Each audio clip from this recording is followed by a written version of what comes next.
los filamentos intermedios, ¿sí? Después tenemos lo que son las caviolas, que no se ve en el de la izquierda, sino en el de la derecha. ¿Alguien me quiere decir que está marcado con la flechita roja? ¿Qué son las caviolas? ¿Para qué sirven?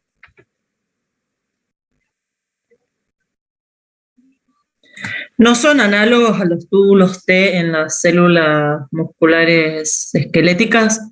Digamos que Bien. permitirían, como los túbulos T, la entrada de calcio al sarcoplasma. Muy bien, eso. Esa es una de las grandes diferencias, además de lo que hablábamos antes de la organización, no tienen digamos, el retículo sarcoplasmático de esa misma estructura tan especializado y necesitan de estas caviolas para mantener eso, ¿sí? Bueno, pasemos al otro punto. Esto era rapidito, lo más importante eran los cuerpos densos y las caviolas. Bien, el músculo liso gastrointestinal está íntimamente relacionado con células modificadas denominadas células intersticiales de Cajal, puramente estudiadas en histología. Estas tienen largas extensiones que conectan con varias células musculares por uniones gap.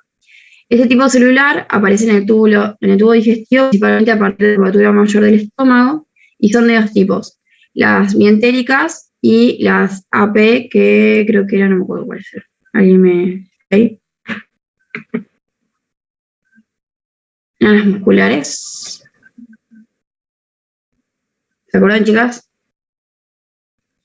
Las AP. Okay. Las AP es, viste, lo que dice después, denominadas así por la red que forman alrededor de la región mientérica del plexo de Auerbach, y las CI y M dispersas en las capas musculares. Bien. Ahí está. Bueno, están dispersas en las capas musculares y en el intestino delgado se concentran en la carinera circular. Todas ellas tienen características citológicas comunes como abundantes mitocondrias y grandes cisternas endoplasmáticas, filamentos intermedios y cuerpos densos citoplasmáticos, caviolas de superficie y las uniones GAP, con las células de músculo liso. Pero su principal característica funcional es que son autoexcitables, ¿sí? ¿Qué otro tejido tenemos autoexcitable? El cardíaco. Bien. Bueno, y acá nos pide que veamos yo acá les había puesto esta imagen como para ver bien dónde estaban distribuidas, que básicamente si se fijan están distribuidas digamos, en todo el grosor de la pared básicamente, porque están entre el músculo, están en los plexos, ¿sí? Y van a tener todas estas funciones, o sea, esta función de autoexcitabilidad y después también de regular en algunas otras porciones, ¿sí? ¿Me pasás a la otra imagen? Lo que nosotros teníamos que hacer era describir todo el proceso por el cual podíamos decir que estas células eran autoexcitables a partir de esta imagen. Y acá tenemos, digamos, todo el nombrecito de los receptores que aparecen acá. ¿Alguien se anima a describirlo? ¿Alguien lo armó? Ir contando lo que vemos con los numeritos, básicamente.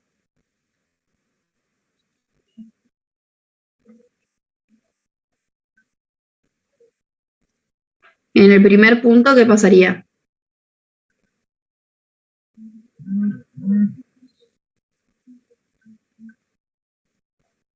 A ver, ¿cómo se llama el canal? El 1, el gris y el negro.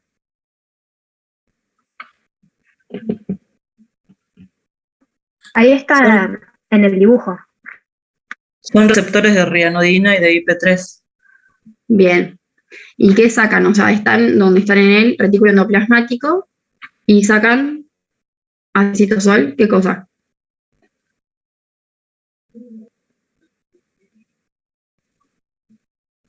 Calcio puede ser. Bien. Tenemos las pelotitas todas estas negras que son calcio y las naranjas son de cloro, ¿sí? Entonces, en el primer punto lo que tenemos es que se activan los canales, o sea, los receptores de IP3 y el receptor de renodina. Son canales, a su vez, que permiten la salida de calcio desde el retículo hacia el medio intracelular, ¿sí? Después, en el segundo punto, ¿qué otros canales tenemos?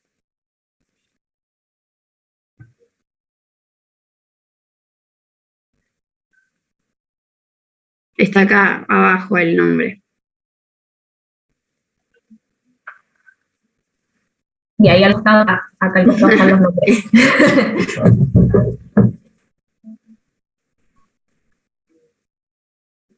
Son los canales ANO1 que permiten si no me equivoco, sería como la salida de cloro para que el calcio pueda difundir a las células de Cajal. Bien, no escuché mucho en el medio, pero sí, son canales que son activados por calcio. Fíjese que tienen el calcio como pegadito en una subunidad. Eso nos está mostrando de que se activan por calcio y que permiten la salida de cloro, como dijiste. La salida de cloro hacia el medio extracelular, la pérdida de cargas negativas que produce en el potencial de membrana. Una despolarización o una repolarización. No entendí la pregunta. ¿Estás preguntando si la salida de cloro va a permitir la despolarización o repolarización? Claro, Eso, o sea, ¿cómo me alteraría el potencial de membrana si yo pierdo cargas negativas? lo está despolarizando en este caso. Muy bien. Entonces, tenemos en el punto 3, ¿sí?, que se activa, o sea, este cambio en el potencial, que ST dice despolarización transitoria, es lo que significa, genera en el canal 4. ¿Y qué canales?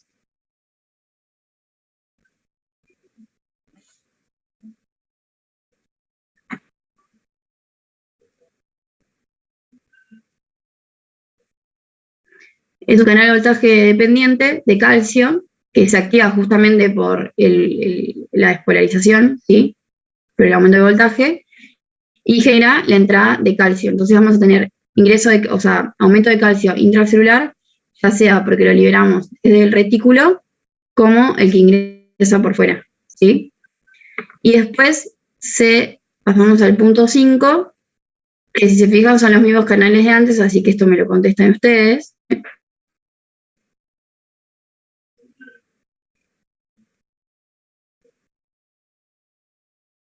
Bueno, los canales de ranitidina también, o sea, los receptores de ranitidina y los de IP3, lo que cambian es que son también dependientes de calcio. Por eso, otra vez, tienen la pelotita unida a una de las subunidades, ¿sí?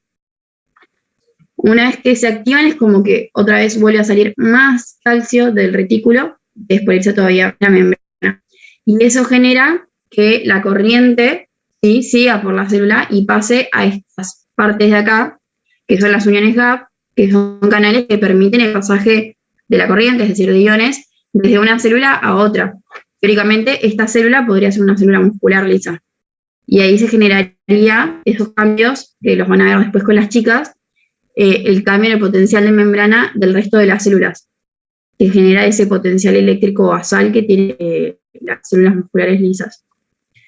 Me cliqueas otra vez. Acá lo tenemos resumido, lo vamos a volver a leer por si no les quedó. Entonces, en el punto 1 se activan los receptores de IP3 y los receptores de ranitidina. Sale calcio del retículo, ¿sí? En el punto 2 se activa el canal de anapamina, que es dependiente de calcio, y sale el cloro intracelular hacia el medio extracelular.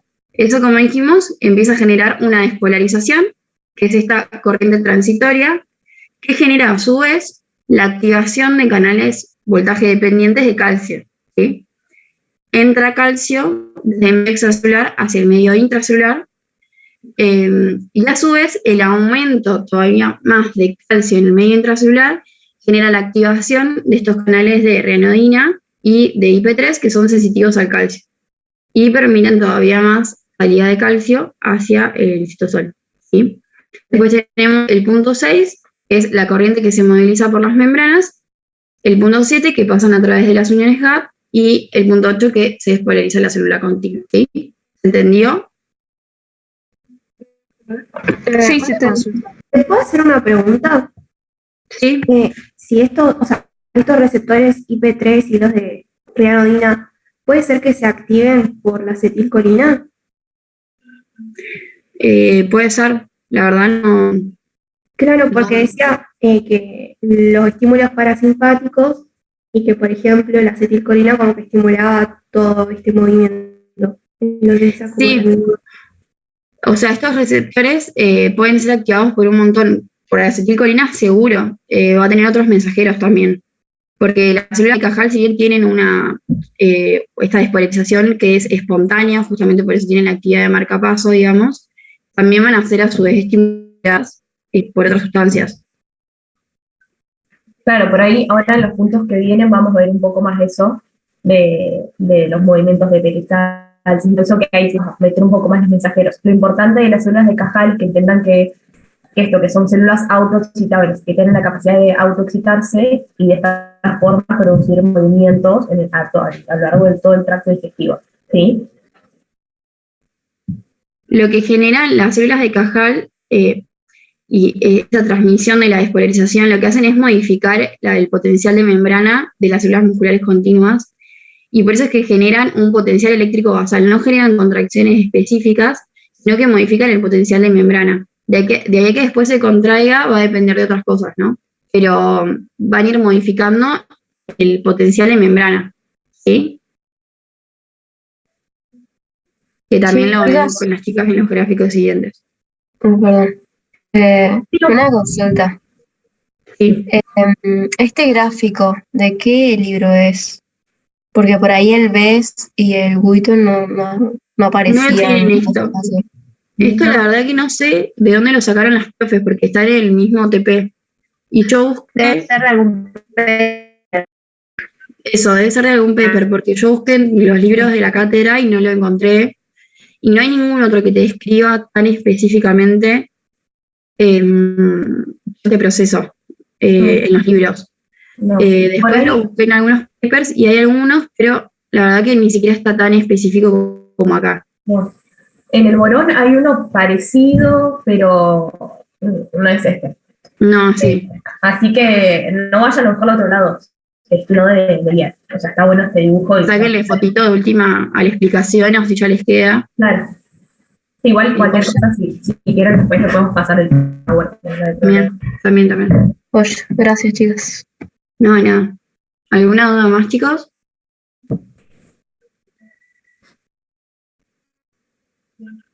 Lo anterior, el punto anterior quedó también. Igual eso lo ven en histología y biología también, así que deberían acordarse más que Se yo. supone. Supone. No, ¿vamos? Bueno, acá me me había queda un olvidado cartelito. eso, me había olvidado. Que en el modelo este no aparece cómo después se repolariza la célula. Lo que encontré es que después aparentemente se activarían canales de potasio que son dependientes de calcio y que generarían, o sea, junto con la inactivación de los canales de calcio, que la membrana se repolarice, ¿sí? Eso yo lo encontré en un paper. Genial, Mari. Igual ahora vamos a ver un poquito de eso. Así que, Bien. bueno, Mari, no sé si te tenés que ir. Anda nomás, ¿eh? Sí, los banco un ratito más y después arranco. Dale, listo. Bueno, vamos con el punto 3. Dice que los registros de la actividad eléctrica del músculo liso gastrointestinal presentan una onda de despolarización de baja frecuencia denominada onda lenta. Es impulsada por mecanismos marcapasos de las células de Cajal, son las que vimos recién. Esta onda lenta es un fenómeno eléctrico que se transmite desde las células intersticiales de Cajal por las uniones GAP a las células musculares lisas. No produce contracción, ocurre a intervalos regulares y cambia su ritmo en cada segmento del tubo digestivo. Lo que acabo de ver es el dibujito que vimos recién. Vieron que se generaba toda la liberación de calcio en la célula intersticial de Cajal, se generaba una despolarización que era transmitida por las uniones a la célula muscular lisa. Entonces, durante esta onda despolarizante aumenta la probabilidad de que los canales voltaje dependientes de calcio de la célula del músculo liso se activen, principalmente los L-type, e ingresa suficiente calcio como para gatillar el acoplamiento excitocontráctil del músculo liso y así registrar un potencial de acción muscular y la tensión generada. Sin embargo, las ondas lentas son generalmente despolarizaciones subumbrales, ¿sí? Esto es lo que explicaba Mari recién, que la onda lenta no es un potencial de acción, sino que son cambios en el potencial de membrana que, bueno, igual, bueno, no voy a spoilear todavía, pero bueno, pero son cambios de potencial de membrana, ¿sí? No son potenciales de acción. Entonces dice que si la duración y la amplitud de la onda lenta es suficiente para superar el umbral de la apertura de estos canales, se puede generar una actividad contráctil ligada a la onda y ser transmitida por las uniones GAP, haciendo que el músculo liso actúe como un sinsitio que se contraerá acorde a la frecuencia de descarga del potencial de acción. ¿Sí? ¿Entendieron más o menos esto? Tiene un montón de información esto, lo que acabo de leer. Ahora igual lo vamos a ir viendo con el gráfico también. No sé si lo entienden, tienen alguna duda, si no, ya seguimos con los puntos de abajo. Creo que entiende. Buenísimo. Bueno, entonces nos pide que, bueno, veamos el gráfico, que completemos con los ejes y las ondas. ¿Alguien se anima a decirme qué ejes le pondría? No sé si lo hicieron o viéndolo ahora en este momento se anima a decirlo. Sería en el eje X el tiempo y en Ajá, el eje Y supongo que iría el potencial de membrana. perfecto. Ay. Bien, perfecto. Eso serían los ejes con las unidades, ¿sí? El potencial de membrana en milivoltios y el tiempo en milisegundos. Después nos dice que nombremos las ondas y los potenciales. Fíjense que aparecen, vamos a mirar primero esto, en de arriba, que aparecen dos tipos de ondas. Estas, y después estas que tienen como picos más altos. ¿Cuáles serían para ustedes las ondas lentas, en este caso? Las primeras.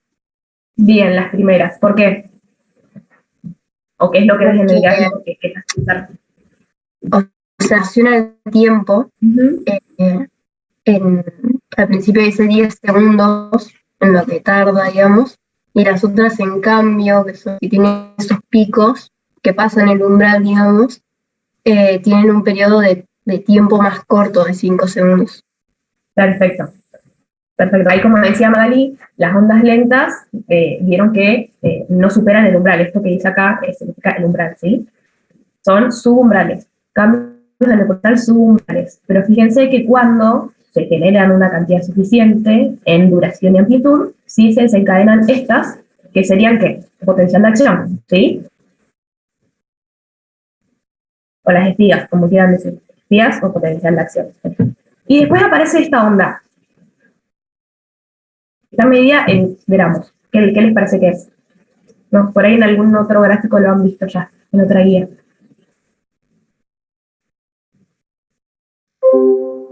Relacionado a la propiedad del músculo. La semana pasada lo vieron, chicos, más o menos, esto Sí. en Refi. Así que si alguien estuvo, ¿Te acuerdas? En el otro también sumaba otro eje más, que yo les pregunté a ver qué podía llegar a ser de eso. ¿Se acuerdan? Estaba relacionado con la broncoconstricción y eso. ¿No es la cantidad de puentes cruzados? Digamos, la cantidad de formación de puentes cruzados. ¿y eso qué genera?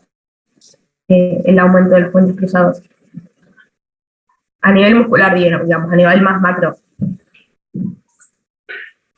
Claro, en el otro dibujo tenía otra liñita más que estaba, lo de los puentes cruzados, que era la velocidad de la formación, y a su vez también tenía justo otra línea más. También. Esto sería la tensión del músculo, ¿sí? O la fuerza del músculo liso, ¿sí? Fíjense que en las ondas lentas como que se mantiene relativamente constante, por así decirlo, porque, como ha dicho Mari, no genera contracción, o sea, son solamente cambios en el potencial de membrana. Una vez que se supera el umbral, se genera el potencial de acción, que eso sí, gatilla, digamos, la actividad contractil del músculo liso, y por eso vemos que aumenta la tensión, ¿sí? No sé si alguien le puso otro nombre a ese gráfico, quisiera compartirlo.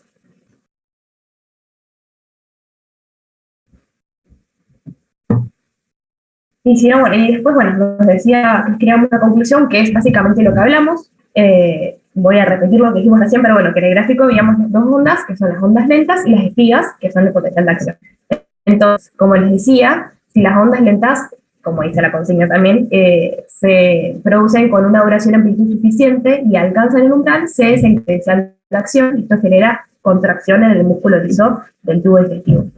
Y bueno, la curva de abajo, que es la curva de tensión, que como les decía recién, que se mantiene relativamente constante durante la producción de las ondas lentas, por lo que no hay contracción, y una vez que aumenta digamos, el potencial de membrana alcanza el umbral, el potencial de acción, se genera la contracción y aumenta la tensión en el músculo liso. ¿Sí? No sé si tienen alguna duda de este punto. Yo la duda que tengo es ¿por qué se mide en gramos la tensión? Es una unidad de medida de la tensión, no hay nada más para decir. Está bien. No se la, igual, tranqui con eso, no se la rebusquen. Es así, no hay ninguna explicación más, no sé si tiene alguna explicación para... No, para justo una escala de fuerza, por eso, ¿no? Claro, sí, es como la unidad, digamos, de la fuerza. Ok, gracias. Pero no es nada raro, así que no se preocupe. ¿Alguien más quiere hacer alguna pregunta con respecto a esto? O si no, seguimos con el punto siguiente. Yo tengo una pregunta. ¿Les pega tipo, o sea, les pega todo eso o es solo la partecita que pasa el umbral y la otra parte sigue siendo una lenta? Esta es una espiga, esta es una espiga, esta es una espiga y esta es una espiga. Yo las señalé todas porque son todas espigas, pero cada una es una espiga. Cada una es un potencial de acción. Ok. ¿Sí?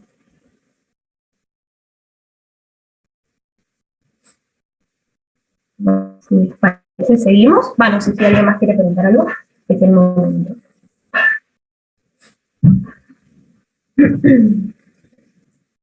Bueno, después, continuando con el punto anterior, dice que analicemos este gráfico, que es de un potencial de acción del músculo liso, completemos los ejes y grafiquemos sobre el mismo las corrientes iónicas que lo generan.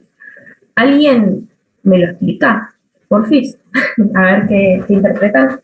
Primero que nada, qué ejes le pondrían y lo interpretan. ¿No sería voltaje en función del tiempo ahí? ¿No? ¿Cómo? Sí.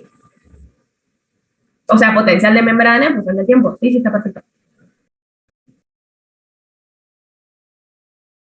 Porque es el gráfico de un potencial de acción. Los gráficos de potencial de acción siempre tienen las mismas coordenadas, digamos. Y Pamela, ¿te animás a explicar un poco qué es lo que pasa, o qué es lo que crees que pasa con las corrientes iónicas que muestran en el gráfico? O alguna otra persona también puede. Bueno, si quieren arranco, pero que después siga otro.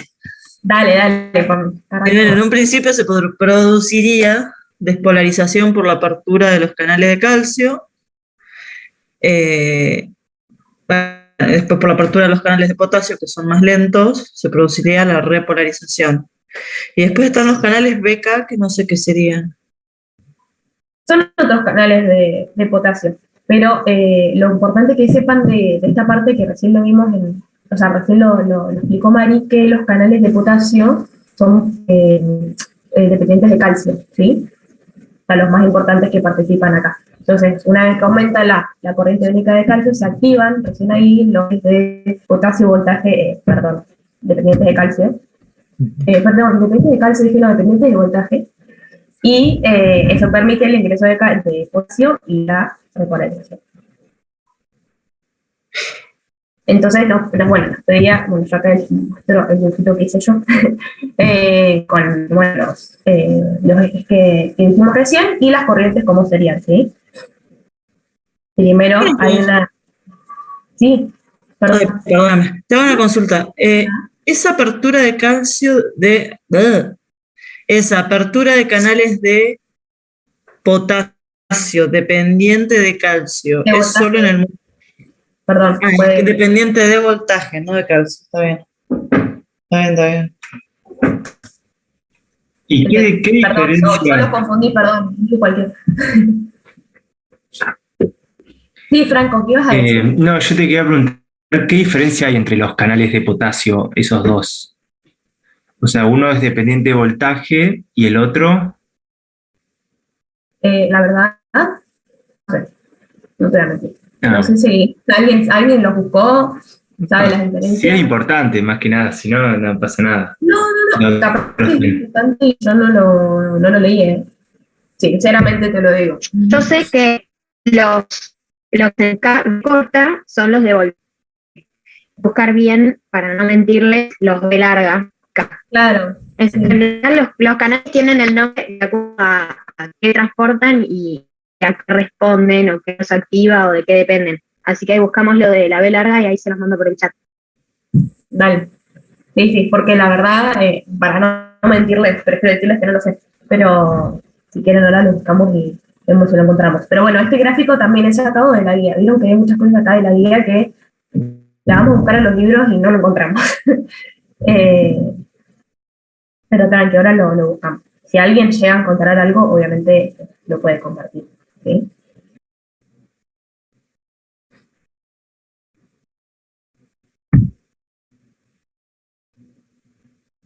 Si quieren, igual seguimos con el otro punto y después volvemos a este. ¿Les parece? Dale. Bueno, en este punto dice que como en todo músculo liso, el ingreso de calcio es muy importante en el desarrollo de la contracción del mismo. Nos pide que analicemos el modelo y identifiquemos el niveles de calcio del músculo liso que se activan en el mecanismo del citocontráctil, las interacciones con otros canales o mecanismos celulares, las regulaciones que puede tener la fuente de calcio y por último los mecanismos que llevan a la contracción y los que llevan a la relajación de la fibra muscular lisa. ¿Alguien se anima a arrancar por el primero? ¿Cuáles serían las fuentes de calcio que se activan? Que por ahí lo vimos en el primer modelo también, algunas. O sea, básicamente, ¿cuáles son las fuentes que aumentan el calcio intracelular? ¿Qué canales? ¿Dónde están?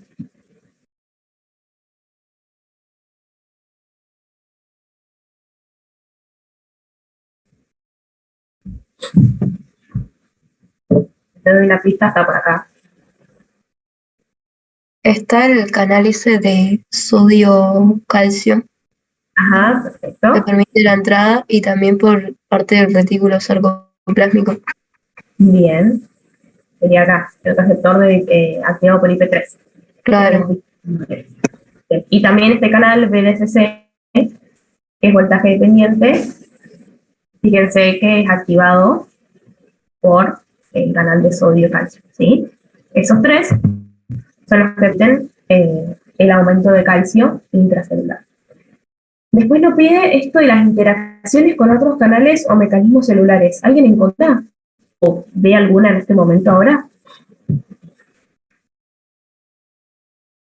Yo recién ya les dije una.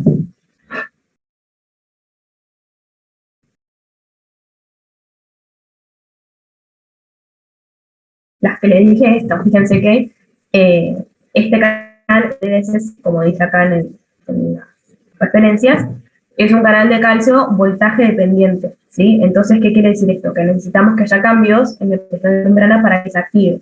Fíjense acá, una vez que ingresa sodio, principalmente, que es el principal, digamos, que va a modificar el potencial de membrana, va a generar que este canal se active, ¿sí? Sería como una interacción. Esta para mí es la principal que encontré, ¿sí? Uy.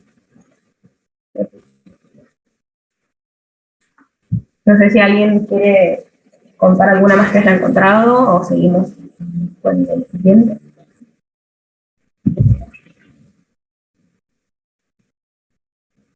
Después nos decían las regulaciones que pueden tener la fuente de calcio.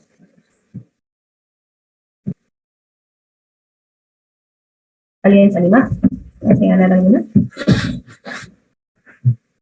Es muy un embole este punto, pero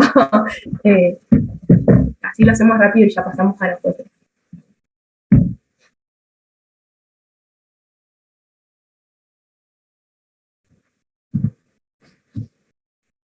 Bueno, yo por ahí las principales regulaciones que encontré, mi gata me permite, es, bueno, lo mismo, estas regulaciones entre estos canales que generan cambios en el potencial de membrana y también lo de IP3. ¿Y por qué? Porque justamente el canal de retículo sarcoplasmático es activado por IP3. ¿Sí? Y bueno, y por último nos pidieron mecanismos que llevan a la acción, los que llevan a la relajación. Que bueno, ya se los señalo más rápido. Por este lado vemos los mecanismos que llevan a la contracción, que es acá importante el músculo liso, que seguramente ya lo leyeron, es la calciocalmodulina. ¿Qué produce la calciocalmodulina?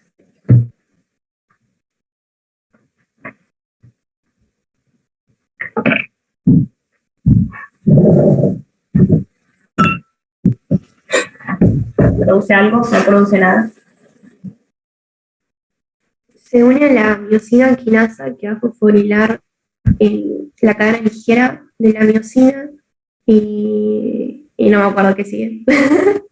Perfecto. No, bien. Eso es lo que quería escuchar. Es lo que muestra acá en el modelo, ¿sí? Y después los mecanismos que llevan a la rueda siguen acá. Fíjense acá arriba, el óxido nítrico y la adenilato ciclasa, así que son los dos principales mecanismos que llevan a la relajación del músculo listo. Creo que en los días anteriores también lo vieron. Y esto, al revés de lo que hace la calciopalmolina, ¿qué pasaría? En vez de fosforilado, o sea, para la contracción necesitamos que esté fosforilado o desfosforilado.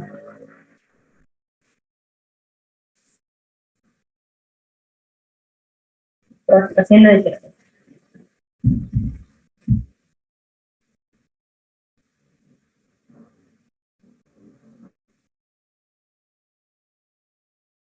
Bueno, nada. Está en el dibujo.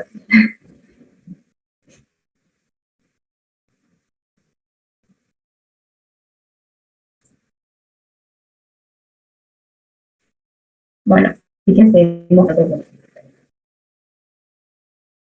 No sé si tiene alguna duda de este dibujo, pero es más que nada saber los mecanismos intracelulares que llevan a la relajación y a la contracción de la relajación, que creo que ya lo venimos repasando en varios días, ¿sí? No sé si alguien había prendido el micrófono. Clara, ¿podemos volver al gráfico del punto anterior? Porque nos quedó una duda. ¿El punto anterior? Sí, que no alcanzamos a preguntarlo. ¿Este? Sí, acá yo estoy entendiendo en relación a la curva del potasio como que aumenta. Sí. ¿No tendría que disminuir? O sea, ¿no estaría saliendo potasio?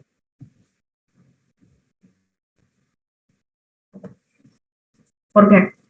No, o sea, ¿es de la célula? Claro, o sea, viste que se despolariza la célula, llega a su pico, que se abren los canales de potasio dependientes de voltaje lento, Sí. y el potasio empieza a salir de la célula, ¿o no? Sí.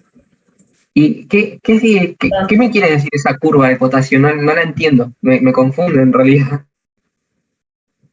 Claro, ya entiendo la No, duda. yo no entiendo la Grafiquito pregunta. capaz, el grafiquito capaz, como si vos lo querés hacer como más fácil, le haces la curva pero hacia abajo, con el potasio como saliendo.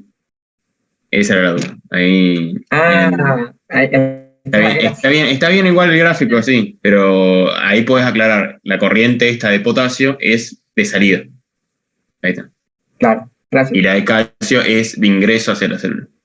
Pero está bien, de las dos formas lo podés dibujar. Capaz ahí les queda más claro si lo hacen hacia abajo, diciendo como que está saliendo el potasio de la célula. Pero está bien de las dos formas. Bien. Claro, por ahí confundí el tema de que no sabíamos si era en relación al espacio extracelular o intra. Entonces como que nos confundió ahí las curvas. Ahí les escribí, capaz está bueno hacer un gráfico, chicos, con los distintos así como iones y las distintas concentraciones que hay intra y extracelular y dibujarse flechitas hacia dónde van con la despolarización y con la repolarización, ponen cosas así. ¿Qué va a hacer cada ion en cada fase de un potencial de acción? Pero está bien de las dos formas. Si esta forma está bien, y si lo quieren hacer más fácil para ustedes, graficarlo hacia abajo, como que está saliendo el potasio, también está bien. Pero lo tienen que explicar, decir el potasio lo que está haciendo. Eso. Bien, genial, no había entendido la pregunta. ¿O quedó alguna duda? No se entendió, joya. Gracias. Sí, gracias.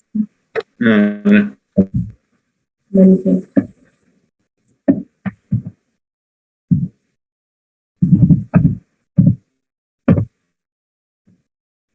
Bueno, no sé si Sol, ¿querés que lo lea yo? Y entre las dos vamos explicando. Dale. Oh, sí. Si querés, lo leo yo, va, no sé cómo me escuchan, si se traba mucho o... No, se te escucha bien ahora. Bien. Bueno, lo leo yo así, estaríamos, así descansás un rato. Bueno, se puede definir que el sistema nervioso entérico es una compleja red de circuitos neuronales del tubo digestivo, que funciona mediante reflejos locales o reflejos cortos y en forma integrada con el sistema nervioso autónomo, que serían los reflejos largos. Nos centraremos en el estudio de los reflejos locales y podemos reconocer como principales estructuras las siguientes: las neuronas aferentes intrínsecas primarias, que están en contacto con el epitelio entérico. Son transductores sensoriales ante estímulos mecánicos o químicos, principalmente relacionados con corrientes de sodio que ingresan a la célula, transmiten la información a otras neuronas, o sea, no conducen información sensorial. Se encuentran en ambos plexos nerviosos y son neuronas colinérgicas. Neuronas motoras que inervan las capas musculares del tubo digestivo, vasos sanguíneos y las glándulas. Sus cuerpos celulares se encuentran en los ganglios mientecos, algunos en los ganglios submucosos. Pueden dividirse en excitatorias o inhibitorias. Los principales neurotransmisores relacionados con las neuronas excitatorias son acetilcolina, taquicininas, sustancia P y neuroquininas, y las inhibitorias utilizan óxido nítrico, VIP, GABA, ATP y monóxido de carbono. Y también tenemos interneuronas, que integran la información que les genera o que les transmiten las primeras que leí, las neuronas aferentes intrínsecas primarias, y las envían a las neuronas motoras por interacciones multisinápticas, que pueden ser ascendentes, descendentes, respecto del tubo digestivo, orales o caudales. Ahora vamos a ver bien esto. Pero bueno, las neuronas motoras trabajan coordinadamente ante la acción de un estímulo como la distensión del tubo digestivo. Las inhibitorias reciben la información por las interneuronas y actúan mediante el óxido nítrico y el VIP sobre las células musculares lisas, produciendo relajación en la parte caudal, o sea, al estímulo. Por su parte, las excitatorias actúan mediante sustancia P y acetilcolina sobre los miocitos, produciendo contracción de la parte cefálica, o sea, más arriba, al estímulo intestinal. Estas ondas de contracción, que se propagan a lo largo del tubo digestivo y que mezclan y promueven el movimiento del contenido alimenticio hacia la región caudal, son denominados movimientos peristálticos, y la ritmicidad de los mismos está determinada por la actividad eléctrica de las células intersticiales de Cajal, que son las que estuvimos viendo en los puntos anteriores. Entonces, con esto había que primero entenderlo y después hacer un modelo de qué es un reflejo peristáltico. No sé si se acuerdan o si vieron en esto los plexos que tiene el tubo digestivo en la pared. ¿Se los acuerdan? ¿Tienen idea?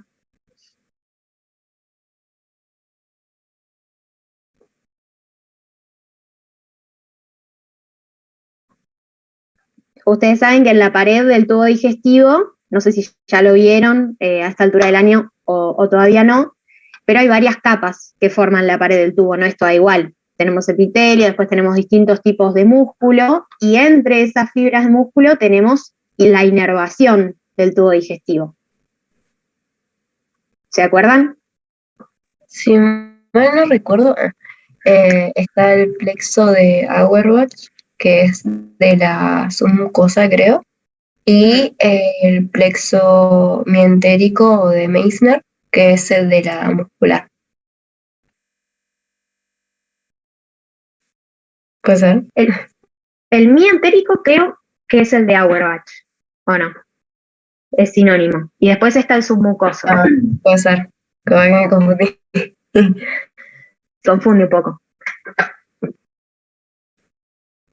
Pero el que estaba entre las capas musculares, ¿cuál era? ¿El de Meissner o el de Auerbach? Yo recuerdo que era el de Meissner, si no me equivoco. ¿Está en el dibujito ahí? A ver. ¿No? El último, ¿no? Ahora vemos bien todo esto, parece un montón, pero... Ahora lo vemos en el dibujito. Pero va a quedar... Bueno, Así lo explicamos primero... mejor. Sí.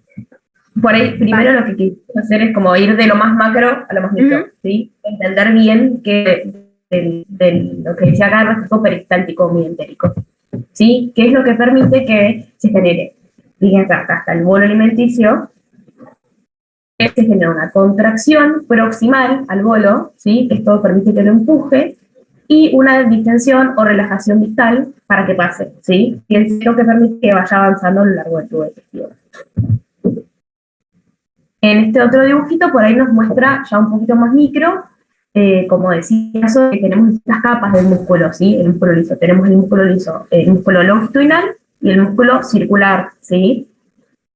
Fíjense que acá, ahora vamos a ver un poquito mejor en el último dibujo, acá aparece la acetilcolina, que produce estimulación del músculo circular proximal, ¿sí? Entonces esto nos va a generar contracción, ¿sí? Para que el bolo avance. A su vez, a través de otros mensajeros, acá aparece la 5-HT, a nivel caudal se va a generar relajación del músculo circular, ¿sí? Contracción proximal y relajación de la circular distal. Y con el longitudinal sería al revés, ¿sí? Se genera relajación proximal y contracción distal, ¿sí? Ahora vamos al otro dibujito. No sé si solo querés explicarlo vos, que sos el autor. Sí, ese es el modelo que hice yo cuando cursé. Bueno, entonces primero hice, digamos, como un modelo de lo que sería el reflejo, ¿no? Como casi todos los reflejos de fisiología, que tienen un estímulo, una vía aferente, un centro integrador, una vía eferente y un efector. Entonces, el estímulo sería que está pasando el bolo por el tubo digestivo, entonces la pared se distiende. Y esto lo sensan esas NAIP que leímos en el texto, que son neuronas aferentes intrínsecas primarias. Y estas neuronas van a transmitir información a través el neurotransmisor es acetilcolina, como decía el texto, a una interneurona. La interneurona estimula una neurona motora excitatoria. Esto va a generar una respuesta que también está mediada por neurotransmisores, en este caso también acetilcolina y sustancia P. Y esto es al músculo liso. Y entonces la respuesta efectora es la contracción. La contracción, digamos, más cefálica al bolo, es decir, más arriba. Entonces, esa contracción más arriba empuja para adelante. Y a su vez necesitas que lo que está más caudal, más lejos, se relaje. Entonces, acá en el dibujito, muy rústicamente, pero traté de dibujar, ¿ven? Ahí donde dice epitelio, se estaría la distensión, ahí está la neurona aferente intrínseca primaria, que estimula la interneurona. Y entonces, según si me voy más para arriba y quiero contraer, o me voy más para abajo y quiero relajar para que avance el bolo, van a estimular las neuronas excitatorias, las que van a promover la contracción más arriba, o las inhibitorias que van a promover la relajación más abajo. Y así se va a ir contrayendo lo que está más arriba a medida que pasa el bolo y relajando lo que esté más abajo, como en el dibujo que puso Clary antes, que va como haciendo ese movimiento peristáltico. Eso es la representación, digamos, de lo que leí antes, que parece un montón, pero que por ahí así graficado queda más fácil de entender. No sé si logró el objetivo, si queda alguna pregunta. Y acá vieron, está Se reentendió. O sea, muchas gracias, se reentendió. Buenísimo. Perdón, que acá lo que preguntan de los plexos, que por ahí a veces confunde, que sí, el de Auerbach es el mentérico y el submucoso es el de Meissner. Ahí donde dice SM sería plexo submucoso. Claro, acá está. Muy humilde, pero bueno.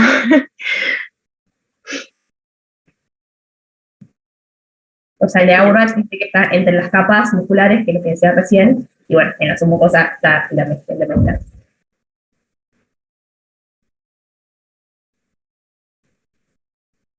¿Entendieron esto? ¿Cómo es que se va generando este reflejo que permite el avance, digamos, de vuelo continuo, como quieras llamarlo? Se podría pensar como un mecanismo, no sé si es mecanismo, pero de retroalimentación positiva, como que a mayor distensión genera mayor transmisión de estímulos a las NAIP, que generan mayor transmisión a las interneuronas, que generan que las neuronas motoras se exciten, que produzcan acetilcolina y que se produzca la contracción. ¿Y dónde? Digamos, como que a mayor distensión, mayor peristaltismo. Claro, lo que vos planteas de la retroalimentación, ¿a dónde sería? Eso es lo que no entiendo. O sea, ¿cómo te lo... Como que la distensión promueve el peristaltismo a la larga, ¿no? Sí, tal cual. Que, por ejemplo, si lo vemos por el otro lado, ¿cómo decirlo? Si quisiéramos negar la propuesta que hice, sería como que, bueno, y suponer que es un caso de retroalimentación negativa, entonces diríamos que, bueno, que la distensión del tubo digestivo genera una disminución del peristaltismo, pero en este caso es al revés. Fíjate, está bueno, o sea, cuando uno ve así como todo el bucle como de un proceso, eso tiene un efecto. Pero que tenga un efecto no quiere decir siempre que tenga o retroalimentación positiva o negativa. Porque si bien el efecto acá es la contracción, la retroalimentación es sobre el estímulo inicial. Entonces, si vos decís que más distensión hace más peristaltismo, sí, tiene más efecto, pero ese peristaltismo va a hacer que el bolo avance. Y si el bolo avanza, no va a haber más distensión de la pared, porque se va a ir vaciando el tubo, porque va empujando el contenido hacia adelante. Claro. Como que la respuesta no siempre hacia adelante. Claro, ese aumento de la distensión sería el estímulo, no la respuesta. Eso es claro. De esa forma. Para hablar como que hay una retroalimentación, debería ser que la respuesta vuelva otra vez a los receptores, que vuelva a ser como un estímulo nuevo, por así decirlo. Y en este caso no pasa eso. el estímulo, claro, el estímulo no es, el estímulo después termina, no es que quedás con la distensión, sino que ese peristaltismo ayuda a que el estímulo se vaya, o sea, desaparezca, porque el bolo va avanzando, entonces más arriba el tubo se va vaciando, hasta que, bueno, claro, uno vuelve a comer y se vuelve a llenar y demás. Pero en este caso la respuesta no es que retroalimenta el estímulo, en este caso. Tal cual. Lo que pasa es que se van estimulando neuronas, digamos, fíjense que, como entraba en este dibujito, arranca la contracción acá, bien proximal, una vez que el óvulo avanza, la contracción se genera un poquito más lejos. Siempre proximal está cerca del bolo, eso quiere decir que sea proximal, ¿sí? Una vez que avanza, se va generando contracción en el segmento que sigue, ¿sí? O sea, el estímulo, que sería la distensión, va avanzando, entonces va estimulando otra parte del tubo digestivo, eso sería. Como que se van activando distintas neuronas, distintas porciones del tubo digestivo para que eso permita el avance de la propulsión, digamos, ¿sí? Claro, como decía Sol, o sea, obviamente hay veces que siempre hay una retroalimentación positiva o negativa. En este caso no, o sea, no se la rebusquen con eso, sino que sepan que el estímulo es la distensión y la respuesta final, a través de todos estos mecanismos que explicó recién Sol, van a generar contracción. Esta contracción se llama movimientos peristálticos, que permiten que el vuelo alimenticio avance a lo largo del tubo digestivo. Una vez que avanza, se van activando distintas porciones del músculo liso de la pared del tubo digestivo. ¿Quedó?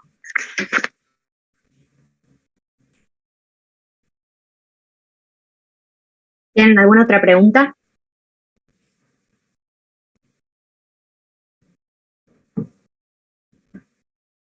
Seguimos.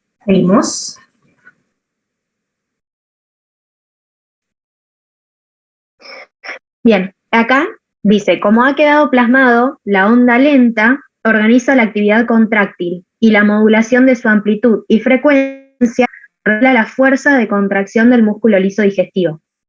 El patrón de actividad eléctrica generado por estas ondas lentas en cada segmento del tubo digestivo se llama ritmo eléctrico básico, que es distinto en frecuencia y actividad en cada parte del tubo. Este ritmo eléctrico básico determina los patrones de motilidad de los periodos digestivos o post-ingesta, prandial o postprandial, e interdigestivos, cuando estamos en ayuno.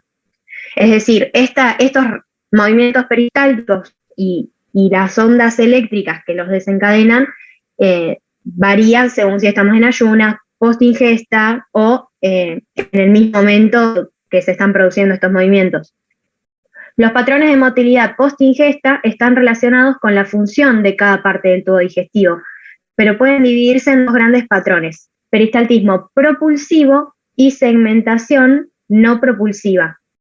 Los patrones de motilidad interdigestivos están compuestos por el complejo motor migrante, que tiene 4 fases. Una fase donde hay poca actividad, una segunda fase donde la actividad es intermitente e irregular, y en la tercera hay mucha actividad rítmica y en ráfagas.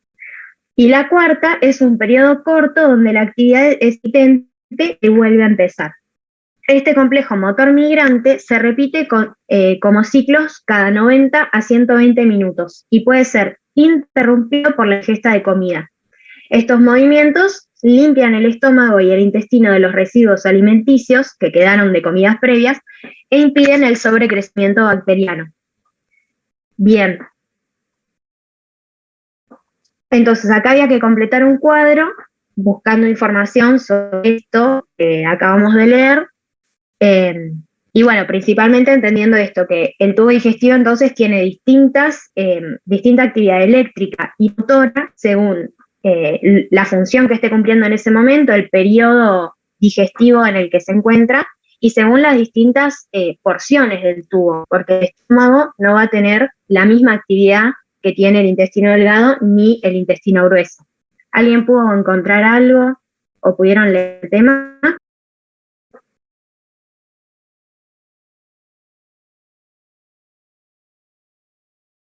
¿Entendieron la diferencia entre el propulsivo y el de segmentación?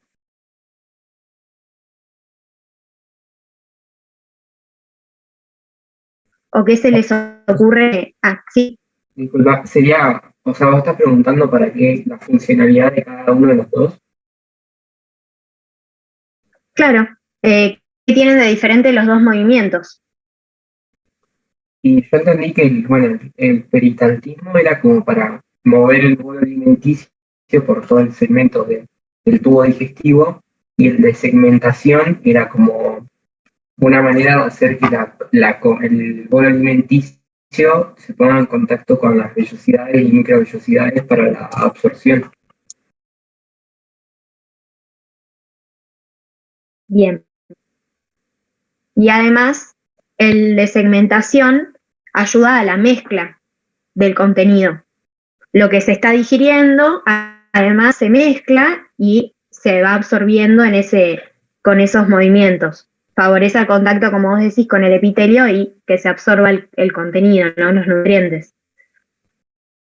¿Alguien pudo buscar para completar el cuadro?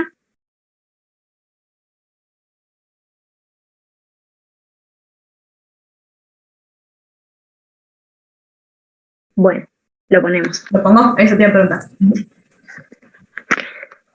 Bien. Entonces, lo que yo encontré es que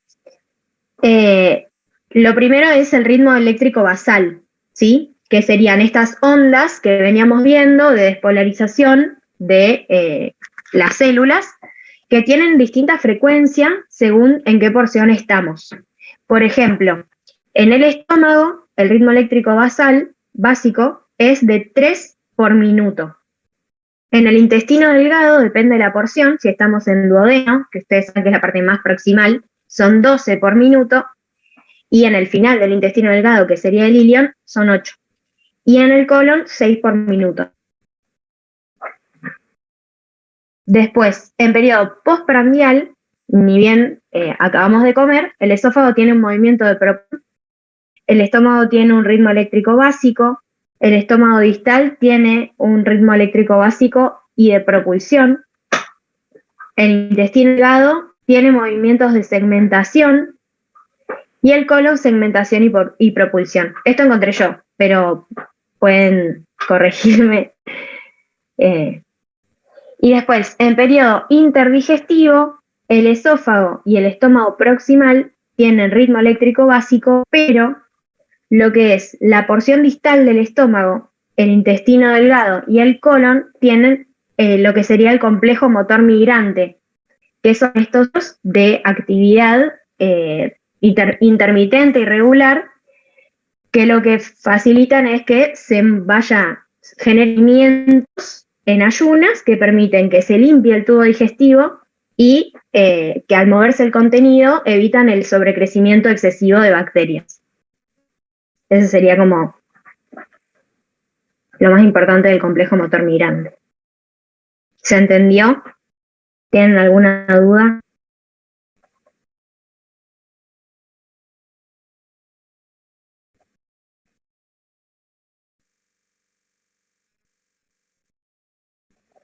Fíjense que donde más actividad... Ay, sí. No, te iba a dale. decir que, o sea, como se habían quedado todos callados, que iba a decir que no, que se entendía re bien. Bien.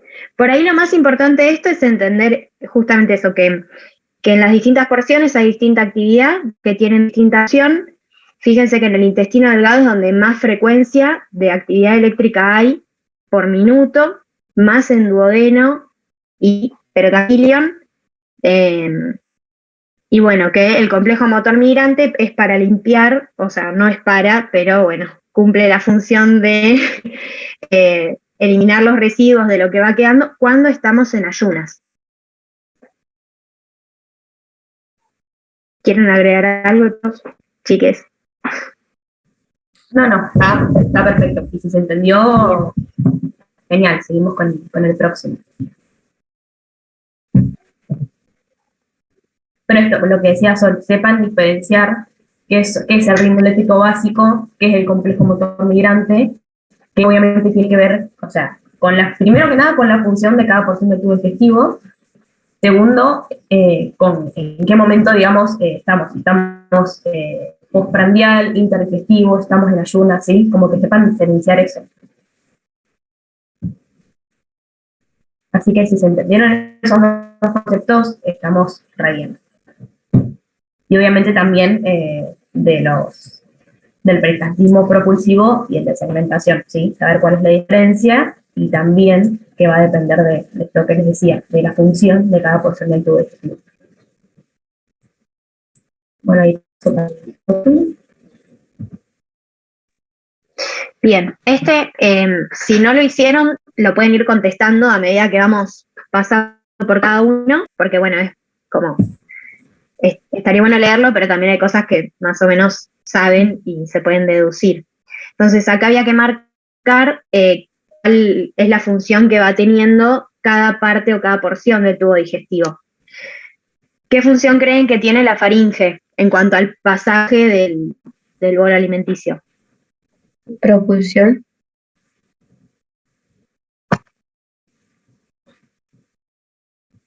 Bien. ¿Querés ir cliqueando a medida que contestan?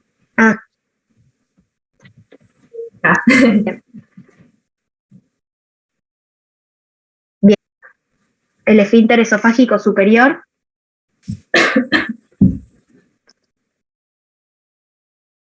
Esfínter. El inferior.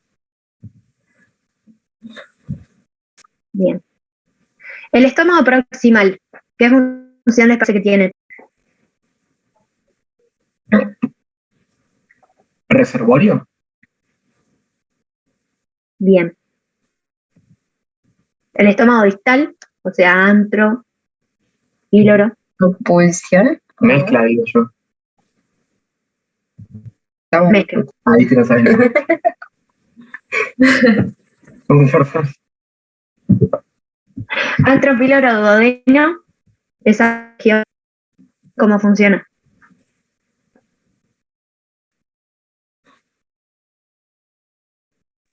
Pues, no puede cumplir las dos funciones como que de mezcla y de propulsión. Y una más. ¿Esfínter? Esfínter. Como esfínter. Yo marqué esfínter nomás. Pero sí, cuando se cierra, favorece a que los movimientos produzcan la mezcla del contenido. Así que sí, pueden marcar las dos. Yo puse esfínter nada más. Ahí puse de vuelta los dibujitos de los distintos tipos de movimientos. Y entonces, duodeno, yeyuno, ilion, puse propulsión y mezcla.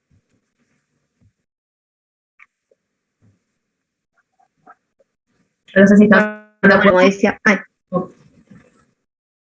No, dale. No, eso, si están de acuerdo con lo que pusimos. Por lo que leí, o sea, no lo desarrollaba mucho, pero decía que el peristaltismo iba disminuyendo en el ilion. Sí, creo que es. O el otro, el de segmentación, que iba disminuyendo. Y por eso creo que pusiste como que a la mitad la mezcla. Sí, lo puse a la mitad. Igual, a un 50% ahí, como. Pero sí, o sea, hay segmentación, pero ya, digamos, era menor. ¿Se acuerdan en el cuadro anterior que decía el ritmo eléctrico basal? Había mucho más actividad eléctrica, por ende, mora en la primera parte del intestino delgado, y a medida que vas progresando, iba disminuyendo, y finalmente en colon era menor que en duodeno. Acá en válvula ileocecal, ahí les puse una imagen desde una endoscopía. Ahí en la izquierda de la imagen se ve la válvula. ¿Y qué función piensan que tiene? Esfínter puede ser. Bien. Bueno, colon.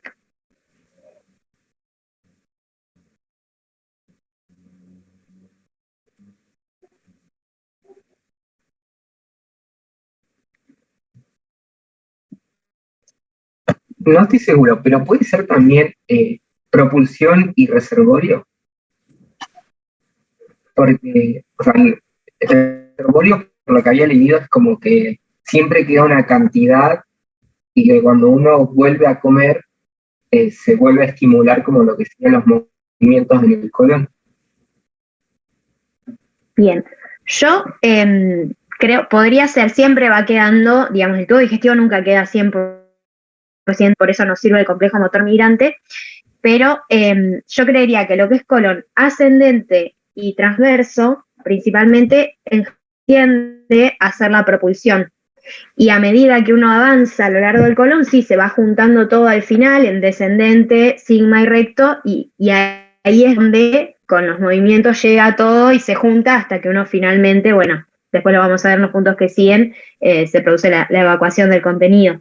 Entonces, por eso yo puse en colon solo propulsión, ¿sí? Sigma como reservorio, y recto podría ser reservorio también, pero bueno, lo puse como propulsión. Y bueno, finalmente, en cuanto a esfínter anal, externo e interno, ahí les puse un dibujito. Es difícil y es confuso a veces, pero ahí se ve como que todo lo que es músculo grueso, que está como más externo, es justamente el esfínter externo, que ahora lo vamos a ver bien, y esa liñita de músculo que se ve como en el medio de la imagen vendría a ser el esfínter interno, que es músculo liso de la pared. ¿Bien? ¿Se entendió esto de este cuadrito? Que estamos completando entre todo eso, así que genial. Sí, se entendió. Buenísimo. Pasamos. Bueno, este punto nos dice que la fase inicial y la final de los procesos digestivos están mediadas por reflejos. Tenemos el de masticación, el de deglución y el de defecación. Entonces nos pide que analicemos los modelos y completemos con la información que consideremos necesaria para describir la secuencia de los procesos que se dan en los reflejos de masticación y de deglución. Y bueno, este primero es el de masticación. ¿Alguien se anima a interpretar, o sea, a contarme lo que ve en este modelo, que es el de masticación? ¿Dónde iniciaría? ¿Qué se estimula?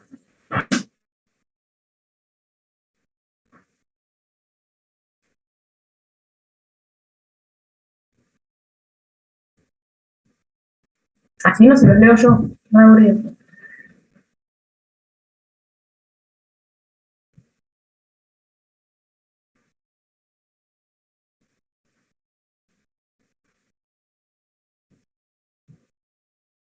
Bueno, yo arranco y me van ayudando, ¿quieren?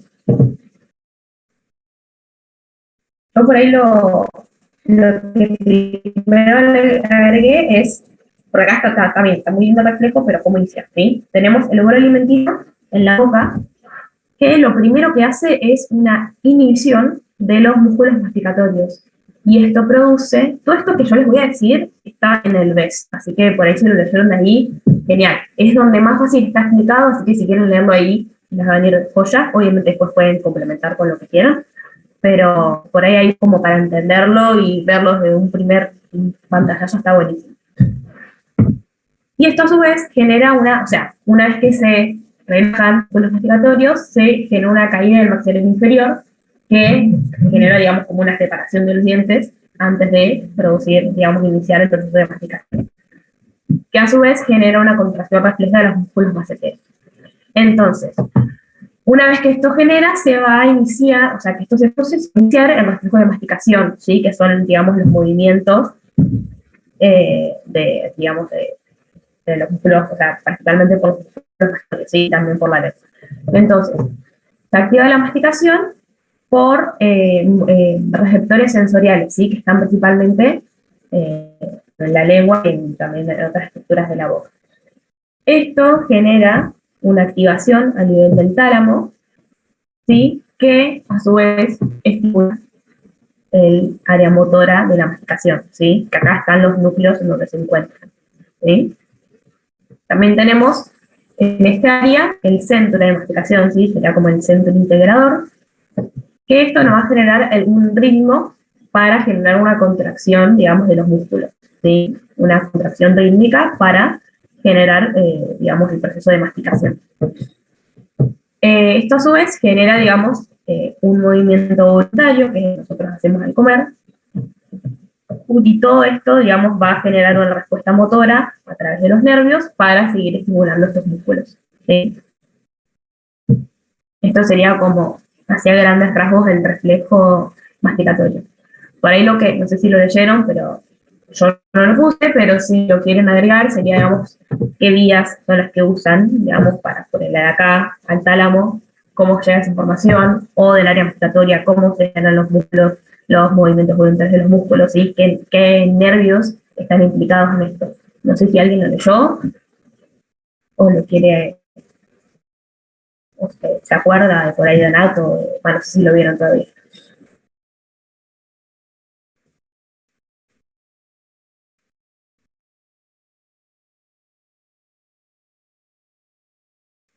¿Entienden más o menos cómo se genera el reflejo? ¿Cómo inicia? ¿Cuál es la respuesta?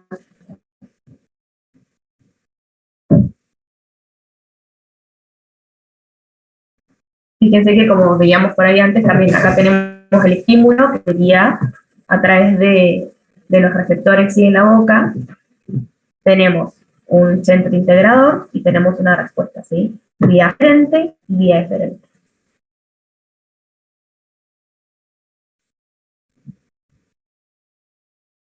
Una consulta. En este gráfico, del cuadradito de bolo alimenticio sale la flecha roja que va a músculos de la masticación. Sí. ¿Qué sería eso? ¿Que los inhibe a los músculos de la masticación? Claro, es lo que yo decía como inicialmente. Una vez que, digamos, nos metemos comida a la boca, o sea, lo que...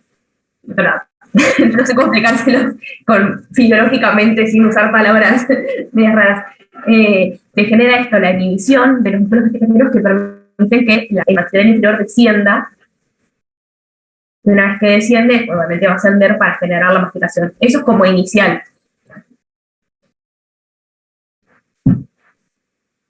Esto sería como la primera parte del proceso de masticación, del reflejo de la masticación, y obviamente se produce todo, digamos, todo el reflejo, todo lo que les expliqué recién diferente, que va a generar contracciones de los músculos, tanto faciales, masticatorios, como de la lengua, para generar la masticación y la mezcla en la boca de los alimentos. Claro, y cuando dice se inhibe, un músculo se inhibe es que está relajado.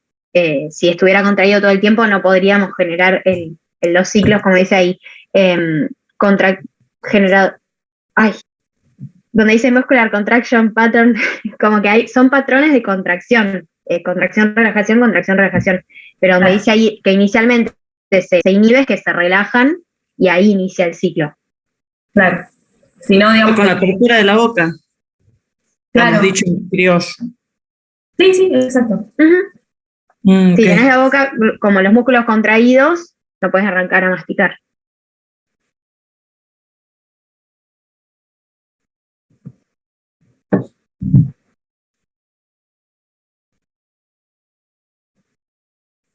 Sí, bueno, que el principal nervio que interviene para que se generen los movimientos es el trigémino, ¿sí? El quinto par. Después, obviamente, ustedes le pueden agregar lo que quieran. No sé si alguien le agregó algo más al gráfico, pero lo pueden completar con la información que les sea necesaria. Si les parece, seguimos con el de dilución, o no sé si quieren que aclaremos algo de este.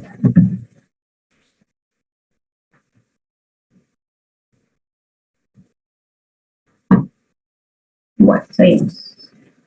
Bueno, entonces en la dilución teníamos dos fotos. Primero tenemos esta y después otra que es más que nada como es la integración a nivel vulvar. No sé si alguien lo leyó o alguien pudo interpretar este dibujo.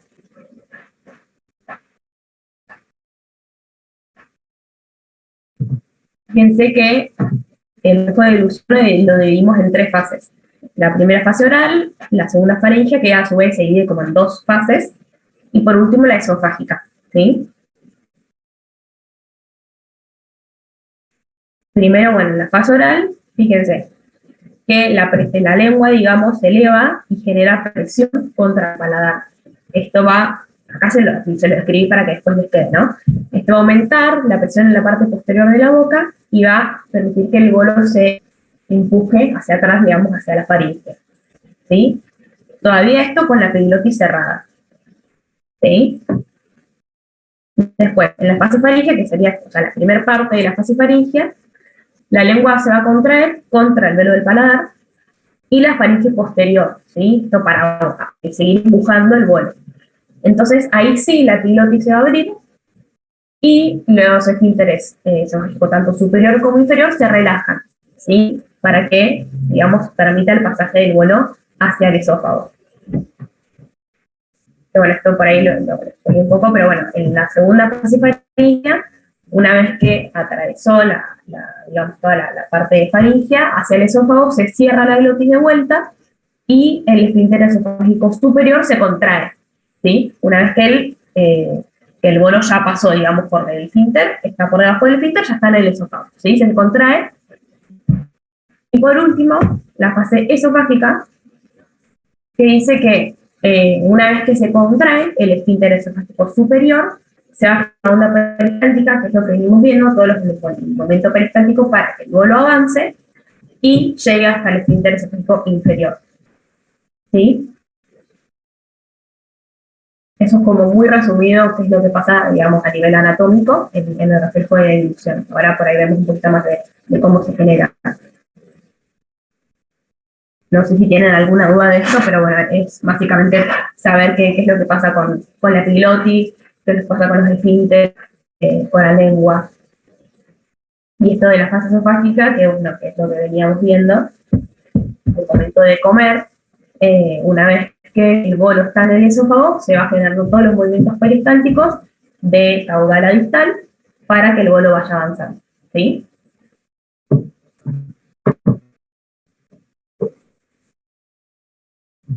Y después, bueno, nos ponía este otro modelo, ¿sí? Esto es por ahí como para ver cómo el nervioso el reflejo de la devolución, ¿sí? Que como les muestro en el dibujo, el centro de la devolución está ubicado en el bulbo raquídeo, ¿sí? Y si quieren mostrar que este reflejo interviene en un montón de nervios. El vago, el glosofaringeo, el trigémino, también en este no está, pero también el hipogloso, ¿sí? Por los movimientos de la lengua. Yo acá les puse este dibujito que es del BES, que por ahí explica un poco más cómo es la integración del reflejo, ¿sí? Como hablábamos en el de masticación, primero se estimulan los receptores sensoriales, tanto en boca, faringe como esófago, que envían aferencias, digamos, una vía aferente hacia el centro de la delusión, el bulbo, que acá está ubicado en este dibujo, ¿sí? En el bulbo se activan tanto núcleos vagales como núcleos no vagales, ¿sí? Fíjense que en este dibujito yo les decía. Acá también está el vago, el facial, el trigémino, el glosofaringeo, el hipogloso, ¿sí? Todos los que permiten generar este reflejo.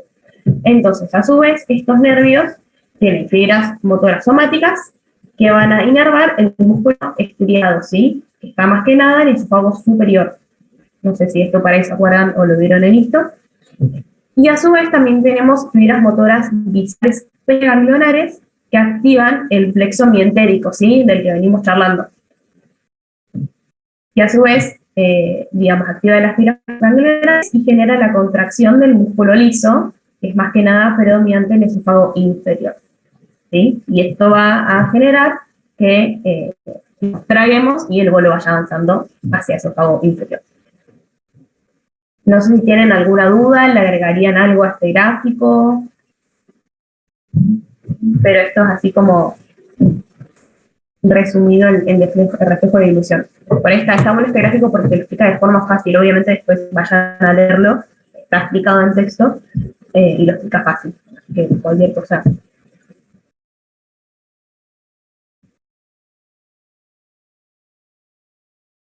No sé si tienen alguna duda.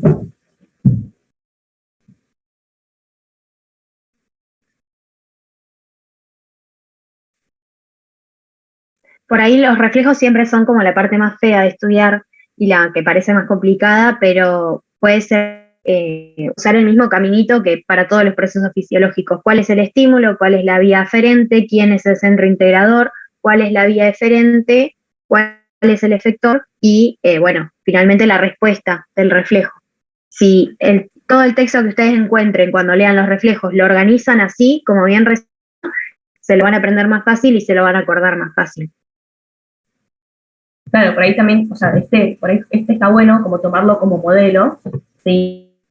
Decía Sol, siempre identificar cuál es el estímulo, cuál es la aferencia, cuál es el centro integrador, bueno, y así todo el caminito de los reflejos. Pero bueno, si quieren ya seguimos con la última parte.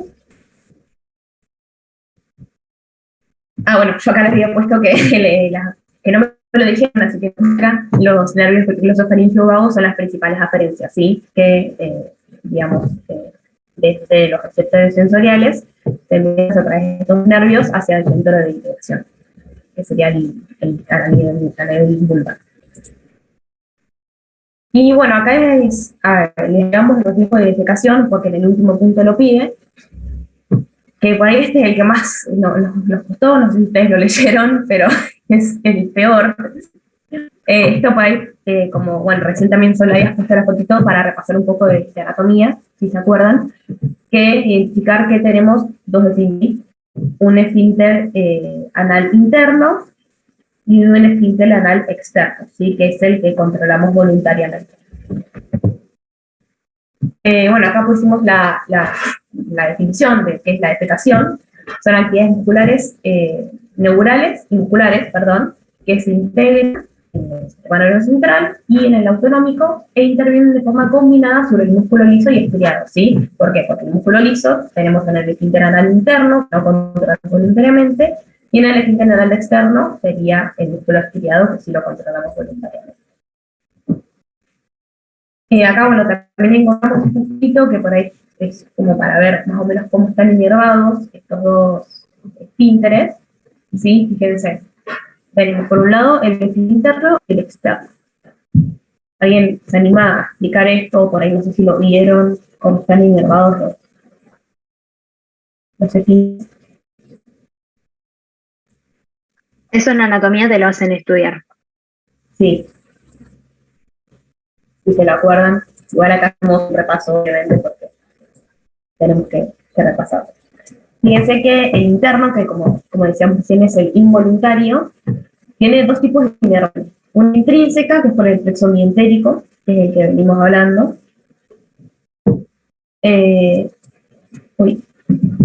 Perdón, por las cámaras. Y también por el submucoso, ¿sí? O sea, por el de Auerbach y por el de Meissner, por ambos dos. Y por otro lado, la extrínseca, perdón, que es por el hipogástrico y por el plexo pélvico. Que a su vez tenemos el sistema nervioso simpático y el parasimpático. El simpático, que va a generar una contracción del esfínter, y el parasimpático, la relajación.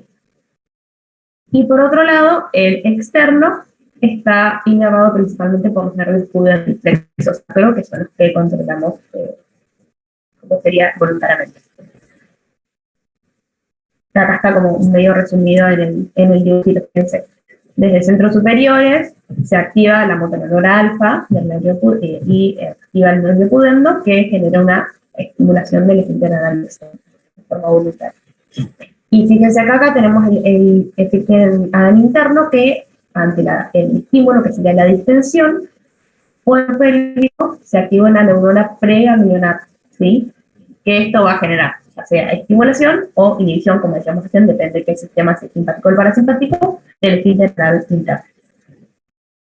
Eso sería como el resumen de reflejo de defecación. No sé si tienen alguna duda. ¿Cuál es el estímulo, entonces, en el reflejo de defecación?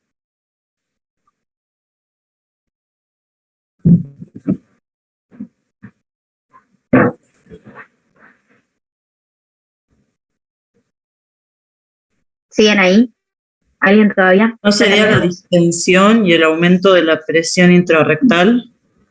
Perfecto. Bien. El aumento de la presión intrarrectal que genera distensión, que genera el estímulo. Genial. Bien. Eso sería. Como veníamos diciendo antes, que todo ese contenido viene por los movimientos peristálticos del colon y desde más arriba también. Cuando llega, una vez que llega al sigmoides y al recto, la distensión del recto va a desencadenar estos reflejos, que ahora vamos a ver bien. Sí. Ahora, bueno, tenemos este último punto, que no sé si habían hecho la guía, si lo pudieron encontrar, pero no es mucho en la bibliografía que recomienda. Pero a su vez, el reflejo de defecación lo pudimos dividir en tres. ¿Sí? Encontró que eran las siglas.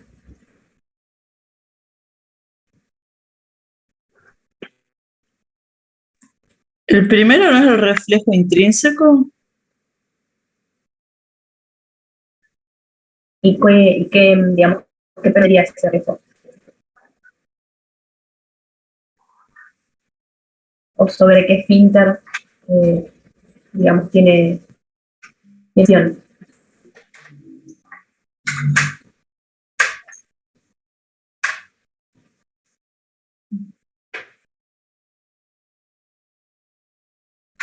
No causa Piensen esto. propulsión.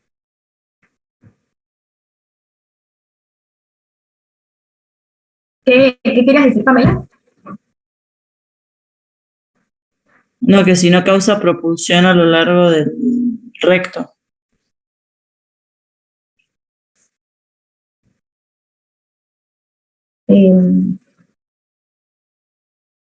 Acuérdense que, o sea, lo que decíamos recién, que estos reflejos, bueno, esta excitación actúa principalmente a nivel de esfínteres, ¿sí? Tanto el esfínter anal interno como el externo.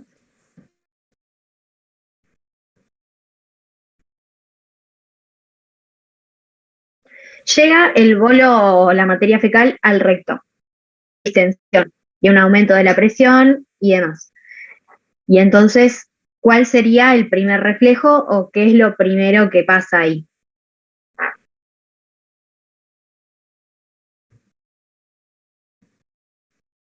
¿Qué tiene que pasar para poder generarse la defecación? A nivel de esfínteres.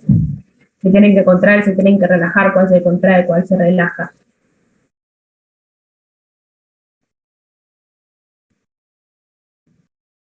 Bien, ¿cuál se relaja? Primero. Los dos se tienen que relajar, pero ¿cuál primero se les ocurre?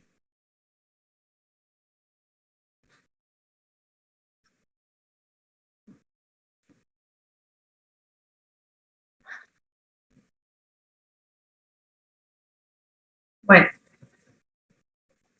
si quieren, les mostramos los nombres de los reflejos.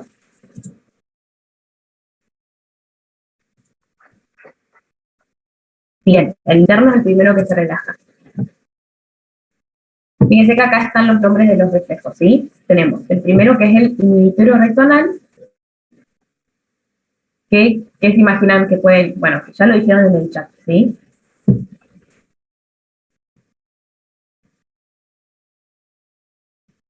Acuérdense que cuando hay una inhibición en un músculo, es la inhibición, es la relajación de ese músculo. Y con el dibujito anterior, ¿alguien se anima a explicar cuál sería el reflejo? Lo contó Clara en el dibujito de la diapo anterior. Teníamos el estímulo que es la distensión y eso que provoca.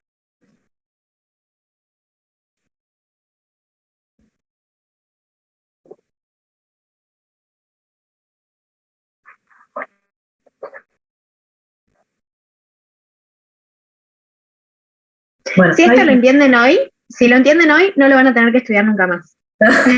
¿Qué tal onda?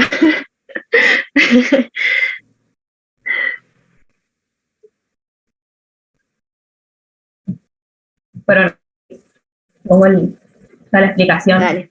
Así vamos terminando. Fíjense qué es lo que decíamos. El primero, que es el reflejo inhibitorio recto anal.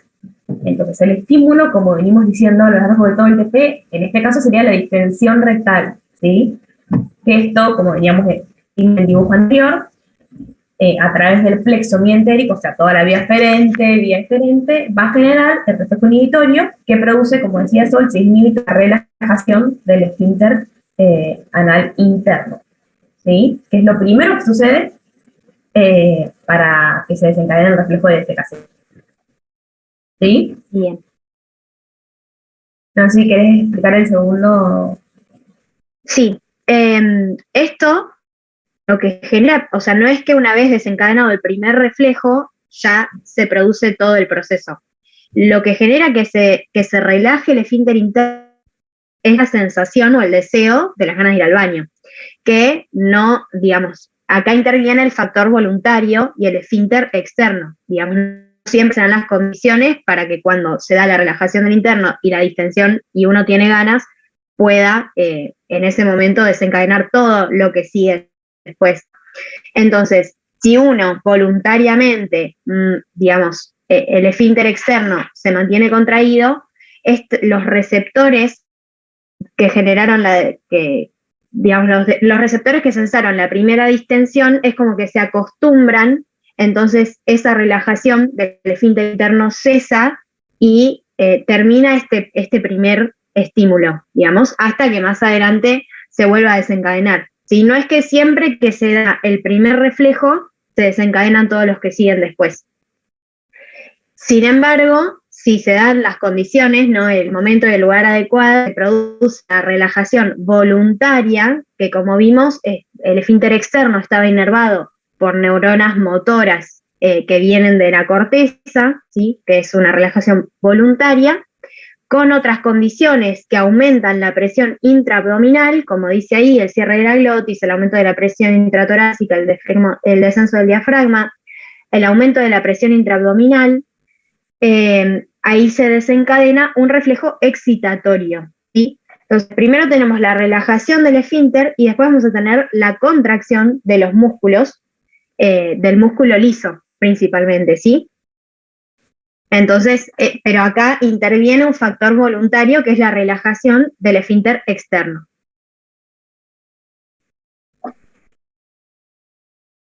¿Se entiende? O sea, yo necesito los dos reflejos. Ay, perdón. Dijo lo mismo.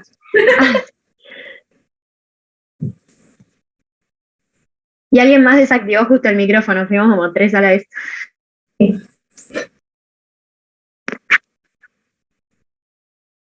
O sea, esto que decíamos con Sol, como la diferencia entre los dos, ¿sí? Por ahí el primero es más que nada sobre el esfínter interno, ¿sí? Que genera la relajación. Obviamente, si no estamos por la calle, por así decirlo, por ahí más claro, y no podemos ir al baño, ese reflejo se corta, ¿sí? ¿Por qué? Porque no podemos, digamos, el esfínter externo, que es el que controlamos voluntariamente por suerte, digamos, no lo vamos a relajar en ese momento. Entonces, ese reflejo, digamos, como que desaparece, ¿sí? La necesidad de ir al baño, o sea, lo que nosotros percibimos, vamos a dejar de sentirlo por algunos momentos hasta que de vuelta se vuelva a generar la distensión en la ampolla rectal y volvamos a tener esta necesidad de ir al baño. Y cuando estemos en nuestra casa o en un baño, donde querramos, ahí sí se va a desencadenar el segundo reflejo, ¿sí? Lo mismo, se produce el primero, que es el reflejo inhibitorio rectonal, y si estamos en las condiciones como para expulsar la materia fecal, se genera la relajación voluntaria interexterno y toda la cascada, que es lo que he explicado acá, para que los músculos del suelo pélvico desciendan y permitan la expulsión de la materia. ¿Sí?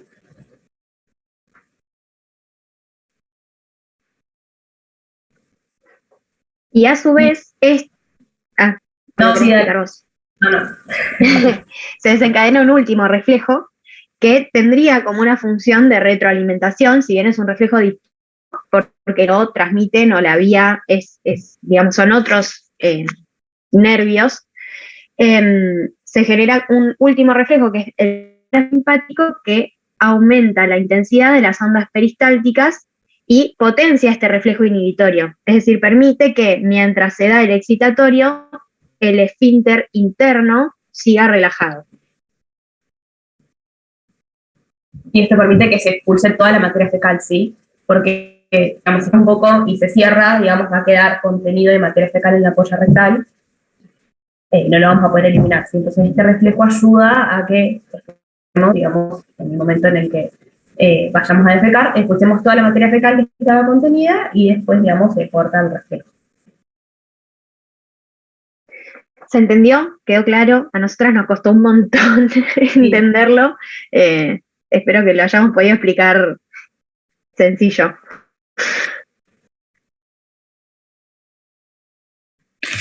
¿Esa información en qué libro aparece? ¿En el Boron o en el Guyton? Porque en Papers. No lo encontramos en ningún libro. Sí. Es un mix de lo que fuimos encontrando en distintos lugares. Sí.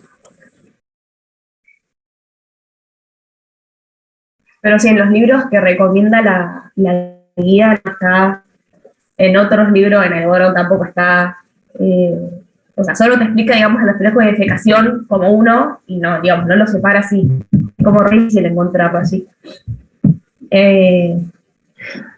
O sea, hay bibliografía, hay papers, pero no es necesario que ustedes los tengan y que ustedes lean todo lo demás, porque muchas veces tienen tratamiento de la incontinencia, el paper, entonces, con esto que les pusimos acá, o sea, es como medio pobre fuentes, la clase de las ayudantes, pero con lo del libro y este cuadrito está más que completo. Sí.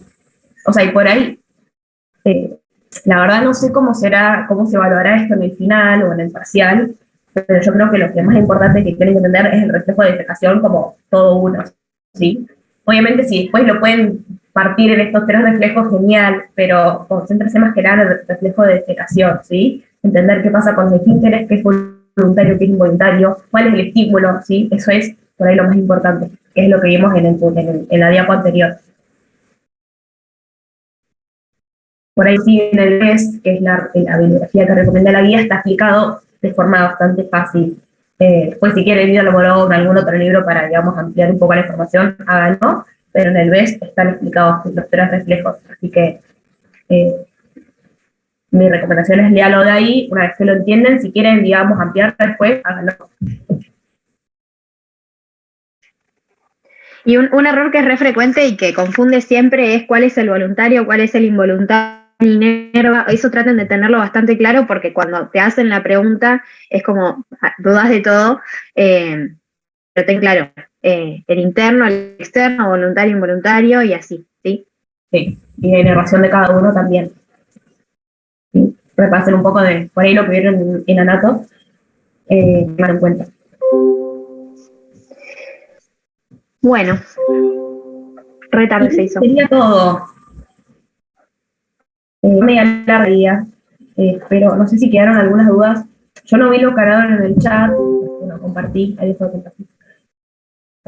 Pero los que habían preguntado, no sé si pudieron hablar con el chat.